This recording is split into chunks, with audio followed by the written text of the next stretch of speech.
ଝିଅ ଅସଲ କଥା କହିଲା ନାହିଁ। ଏଣୁ ତେଣୁ କରି ରାଜା ପୁଅକୁ ଭଣ୍ଡେଇ ଦେଲା। ରାତିରେ ଦିହେଁ ଯାକ ଏକା ପଲଙ୍କରେ ଶୋଇଲେ। ରାତି ପାହିଲା। ସକାଳୁ ରାଜା ପୁଅ ଉଠି ତା ନହରକୁ ଯିବାକୁ ବାହାରିଲା। ବିଦା ହେଲା ବେଳେ ରାଜା ଝିଅ କହିଲା, ତୁମେ ତ ରାଜା, ଭୋଳ, ଆଜି କଥା କାଲିକି ମନେ ରଖିବ ନାହିଁ।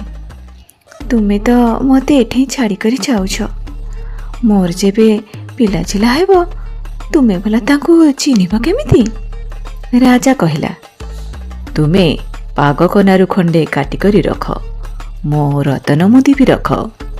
ୟାକୁ ଦେଖେଇଲେ ମୁଁ ତୁମକୁ ନିଶ୍ଚୟ ଚିହ୍ନିବି। ରାଜା ଝିଅ ସେଇ ପାଟ କନାକୁ ଆଉ ସୁନା ମୁଦିକୁ ସନ୍ତକ ରଖିଲା। ରାଜା ପୁଅ ତା ନହରକୁ ଗଲା। ଦିନ କେତେ ଗଲାରୁ ଫେର ରାଜା ପୁଅର ମନେ ପଡ଼ିଲା। ଫେର ପାରିଥି ଯିବା ବାହାନାରେ ଆସିଲା। ରାଜା ଝିଅ ପାଖରେ ଗୋଟିଏ ରାତି ରହିଲା। ସକାଳୁ ଉଠି ଗଲା ଭାରି। ସେଦିନ ରାଜା ଝିଅ ଫେର ଗୋଟିଏ ସନ୍ତକ ରଖିଲା। ରାଜା ପୁଅ ସେଦିନ ତା ସୋରିଷିଆ ହାରଟି ରାଜା ଝିଅକୁ ଦେଇଦେଲା। ଏମିତି ମଝିରେ ମଝିରେ ରାତିଏ ରାତିଏ ରାଜା ପୁଅ ଆସି ସକାଳୁ ଯାଏ ହାରି। ରାଜା ଝିଅ ତାଠାରୁ ଗୋଟିଏ ଗୋଟିଏ ସନ୍ତକ ରଖେ। ରାଜା ଝିଅ ସେ ବଣରେ 3-4 ମାସ ରହିଲା।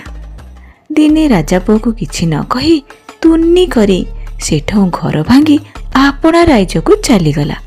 ରାଜା ପୁଅ ଆସି ଖୋଜିଲା ବେଳକୁ ଆଉ ପାଇଲା ନାହିଁ। ଦିନା କେତେ ଖୋଜିଲା, କିଛି ସୋରସାର ପାଇଲା ନାହିଁ। ପଛକୁ ତୁନି ହୋଇ ରହିଲା।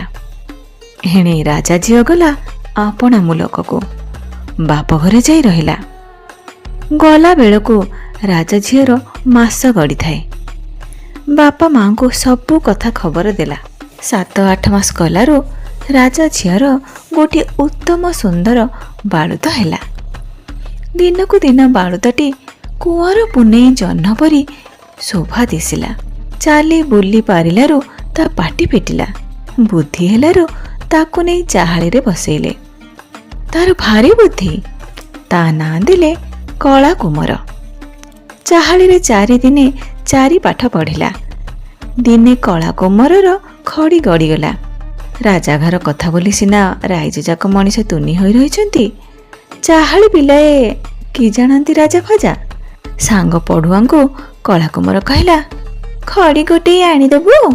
ସାଙ୍ଗ ପଢୁଆ କହିଲେ, ତୁଟା ତ ଅଣ ବାପୁଆ, ତୋ ଖଡ଼ି ଆମେ ଗୋଟିଏ ଆଣିବୁ କାହିଁକି? ଆମେ ଆଣିବୁ ନାହିଁ। କଳା କୁମର ମନେ ମନେ ଭାରି ରାଗିଲା। ମନ କଥା ମନରେ ଥାଏ, ଘରକୁ ଗଲା।